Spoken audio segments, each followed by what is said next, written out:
జోగి రమేష్ అన్నను అదేవిధంగా వాళ్ళ బ్రదర్ గారిని కూడా తప్పుడు కేసులలో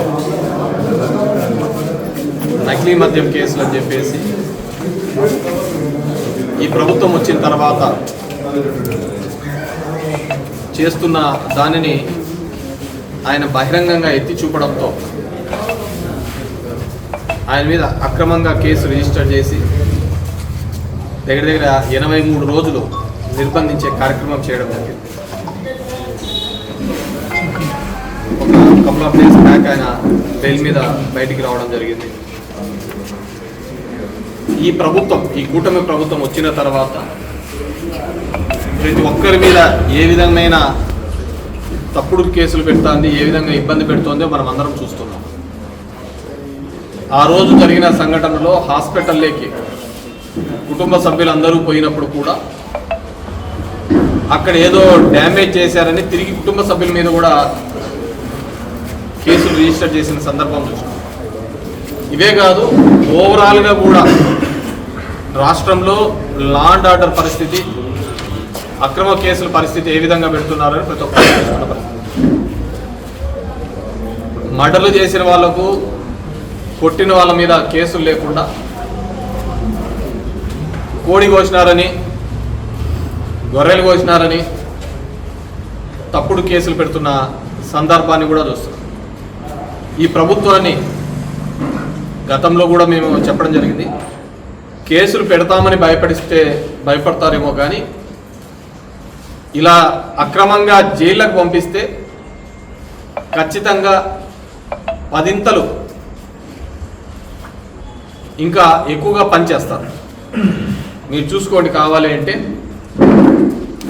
మొన్న కాకాని గారు కూడా జైలుకి పోయి వచ్చిన తర్వాత, బయటికి పోయి వచ్చిన తర్వాత ఏ విధంగా పార్టీ కోసం పనిచేస్తున్నారు.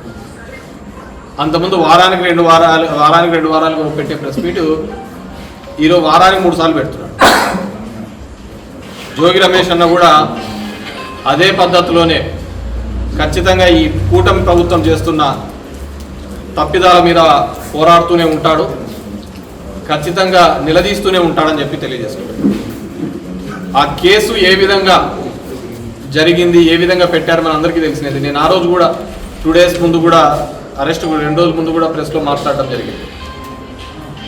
ఎవరో జనార్దన్ రావు అనే అతను ఎక్కడో కలిశాడని ఒక మెసేజ్ చూపించేసి అక్రమంగా పెట్టాడు.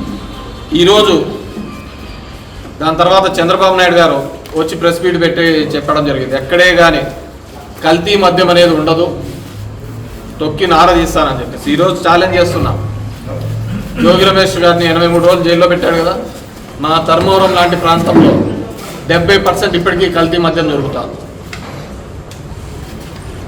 జైల్లో పెట్టినారు కదా, మరి ఎలా జరుగుతుంది? తయారు చేసే వాళ్ళు నీ జిల్లా నుంచే, నీ బార్డర్ సైడ్ నుంచే. ఊర్లో ఎక్కడ బెల్ట్ షాప్ లేకోకుండా చేస్తానన్నావు. ఊరికి 4 ఉన్నాయి. ఆ బెల్ట్ షాప్ వాళ్ళకి ఎలా గిట్టుబాటు అవుతుంది? వాళ్ళు వేలం పాటలో బెల్ట్ షాపు మందు అమ్మితే వాళ్ళకి గిట్టుబాటు కాదు. కాబట్టి ఏదో నకిలీ మద్యం చేస్తేనే గిట్టుబాటు అవుతుంది. మీరుగా ప్రోత్సహిస్తున్నదే కదా. గతంలో ప్రభుత్వమే మద్యం షాపులు నిర్వహిస్తే అది కల్తీ అన్నారు. ఈరోజు ప్రైవేట్ వాళ్ళకి ఇచ్చినారు, బాహాటంగా తెలిసిపోతుంది ఎక్కడ నడుపుతున్నారు అని.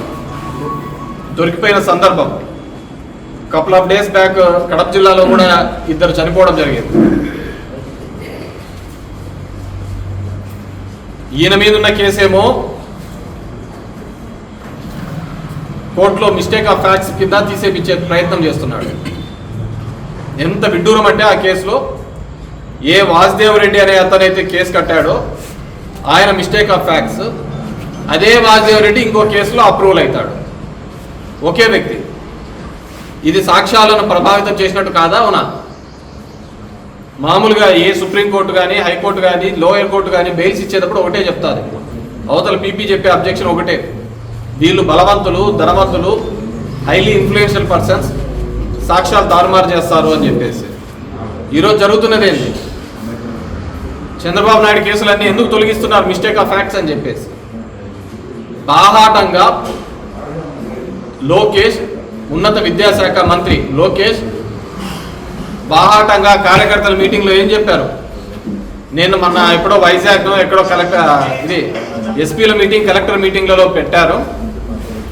ఆ మీటింగ్లో మీరే ఆ రోజు మా వాళ్ళ మీద కేసు కట్టారు కాబట్టి ఆ కేసు తీసేసే బాధ్యత కూడా మీ మీదే అని చెప్తున్నాను అని చెప్పేసి బాటంగా వీడియోస్ అన్నీ కూడా వచ్చినాయి. ఇంకా లా అండ్ ఆర్డర్ ఏముంది? లా అండ్ ఆర్డర్ ఎంత వర్స్ట్గా ఉందో దాన్ని బట్టి మీకు అర్థమవుతుంది. సో ఖచ్చితంగా వైఎస్ఆర్ కాంగ్రెస్ పార్టీ ఇలాంటి అక్రమ కేసులకు భయపడదు. ఆ కాలాలు పోయినాయి. మీరు జైల్లో ఎంతమందిని వేస్తారో అంతకు పదింతలుగా మళ్ళీ కూడా మీరు చేసే తప్పిదాలను ప్రశ్నిస్తాం, ఎదిరిస్తాము, మాట్లాడతాం. అది వైఎస్ఆర్ కాంగ్రెస్ పార్టీ. మా కేసులు కొత్తే కాదు. మా పార్టీ పుట్టినప్పటి నుంచి మా అధినాయకుడితో సహా పార్టీ పెట్టారని జైల్లోకి పోయి 16 నెలలు ఉన్నాడు. భయపడినామా లేకుంటే తోక ముడిచి ప్యాకప్ చేసినామా? చేయలేదు కదా. సో ఇలాంటివన్నీ చాలా చూసాము. డెఫినెట్గా ఇప్పటికైనా కానీ, ఎందుకంటే ఇవన్నీ మీకు మళ్ళీ రివర్స్గా వస్తూ ఉంటాయి. ఈ తప్పిద కేసులు కట్టాలని చూస్తున్న అధికారులు కూడా ఆలోచించండి. మీరు కూడా అందరూ కూడా ఇబ్బంది పడే పరిస్థితి వస్తుంది. కేవలం సన్నిహితులుగా ఉన్నారు, ఫోటోలు చూపించారని. ఇప్పుడు మొన్న ఎక్కడో 2 రేపులు జరిగినాయి, ఇవి జరిగిన ఫొటోస్ అని లోకేష్తో కూడా దిగిన ఫొటోస్ ఉన్నాయి. అంత మాత్రం లోకేష్ను కూడా ముద్దాయిగా చేడుస్తూ అంటారా కేసులలో? ప్రజా జీవితంలో ఉన్నప్పుడు ఎంతోమంది కలుస్తూ ఉంటారు, వెళ్తూ ఉంటారు, పోతూ ఉంటారు. కలిసిన వాడు ఎక్కడో తప్పు చేశాడని చెప్పేసి వాళ్ళను కూడా ఎవరైతే కలిసినారో వాళ్ళందరినీ కేసులలో పెట్టలేం కదా. సో ఈరోజు రూల్ ఆఫ్ లా అందరికీ ఒకటే, చట్టం అందరికీ ఒకటే. మీరు ఏ విధంగా అయితే కేసులు తీయించుకోవాలనే ప్రయత్నం చేస్తున్నారో అదే తీసే ప్రయత్నం జరగదు. డెఫినెట్గా దాని మీద కూడా అప్పీల్ పోతాం. ఈ విధంగా అక్రమ కేసులు పెట్టిన వారందరూ కూడా ఎవరైతే అధికారులు పైన చెప్పారు అని వాళ్ళ మాటలు విని చేస్తున్నారు, మీరు కూడా సఫర్ కావాల్సి వస్తుంది. ఈ ప్రాంతంలో ఇంకా ఎక్కువగా జరుగుతున్నాయి. వీటన్నిటి మీద కూడా డెఫినెట్గా ఆల్రెడీ జగన్మోహన్ రెడ్డి గారు పార్టీ అధ్యక్షులు ఒక మెసేజ్ కూడా ఇవ్వడం జరిగింది. మీరు ఎక్కడున్నా కానీ వదిలిపెట్టము అని చెప్పేసి అదే విధంగానే చర్యలు తీసుకుంటాం. చేతనైతే నిలబెట్టండి. ఎక్కడ ఈ దొంగ నకిలీ మద్యం దొరుకుతోందో, ఈ నకిలీ మద్యం ఎక్కడ దొరుకుతోందో, మొన్నటి వరకు క్వాలిటీ మద్యము, తక్కువ ధరకే మద్యం. తక్కువ ధరకు ఎవడైనా మద్యం ఇస్తే అది క్వాలిటీ అవుతుంది చెప్పండి? క్వాలిటీ అవుతుందా? కాదు కదా. ఇదే విధంగానే కదా మొన్నటి వరకు కూడా అసలు ఒక అధికారంలో ఉన్న వాళ్ళు, ముఖ్యమంత్రి స్థానంలో ఉన్న వాళ్ళు మాట్లాడాల్సిన మాటల తిరుపతి లడ్డు సమస్య కూడా అలాగే చెప్పారు కదా. 1,00,000 మంది లడ్డు తిన్నారు అని చెప్పేసి, పందికోవు తిన్నారు, ఆవుకోవు తిన్నారు అని చెప్పేసి ఒక ముఖ్యమంత్రి, డిప్యూటీ సీఎం నుండి మాట్లాడతారు. ఈరోజు అది లేదు అని చెప్పేసి ఒక రిపోర్ట్ రావడంతో ఎవరైనా కానీ సంతోషిస్తారా? అరే లేదంట లేవయ్యా, దీంట్లో ఇది కూడా మంచిగా ఉన్నది. కానీ కూటమి వాళ్ళు బాధపడుతున్నారు. అరే మనం ఒకటి చేయాలనుకున్నాం, ఇంకోటి అయిపోయింది కదా అని బాధపడుతున్నారు. ఎవడైనా ఉంటారా? నువ్వు సనాతని అని చెప్పుకునే అతను, హిందూ ధర్మాన్ని కాపాడాలని అనుకునే అతను ఇలాంటి దుష్ప్రచారాలు చేసేవాడు హిందూ మతాన్ని కాపాడేవాడా అని అడుగుతున్నాం.